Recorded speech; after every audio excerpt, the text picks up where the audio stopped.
Today on the ChatEDU Check-In, don't shame your teens on their AI use. Today's check-in comes from an article in the San Francisco Standard by Jenny Anderson and Allison Lee. The first takeaway is that there is a noticeable disconnect between how many teenagers actually rely on artificial intelligence tools and how willing they are to admit it publicly to adults or peers. There's a lot of fear of judgment, and blanket bans drive kids to hide their engagement with the technology, leaving them without guidance as they navigate complex emotional and practical decisions. The authors assert when adults respond with accusations, restrictions, or disbelief, we don't stop the behavior, we drive it underground, losing the chance to understand and guide it.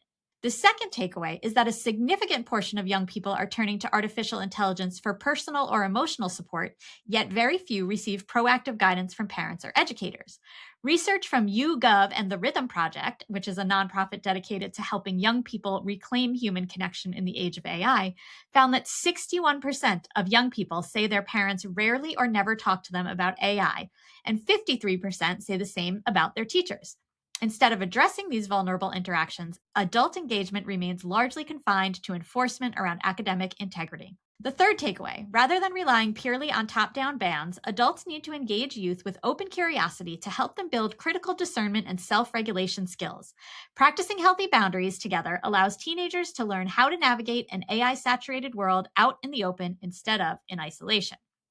So when teachers and adults are criticizing and critiquing the way students are using AI and their children are using AI, it drives their use underground. It doesn't actually stop it. And once that use is underground and students don't want to admit to it, the conversation stops. We really need to be approaching students with curiosity, and our children with curiosity, about how they're using it and why they're using it. I cannot recommend highly enough the Rhythm Project's game, The AI Effect. It's a card deck that has lots of questions and prompts around how AI is being used and whether it builds connections or divides connections. You can find it on the Rhythm Project's website. We'll drop that into the show notes, so please check that out. We are big fans and we use it in professional learning and with students all the time. We'd love to hear what you are thinking if you are raising teens or teaching teens. That's it for today's check-in. Remember to check out the big show with me and Matt on Friday.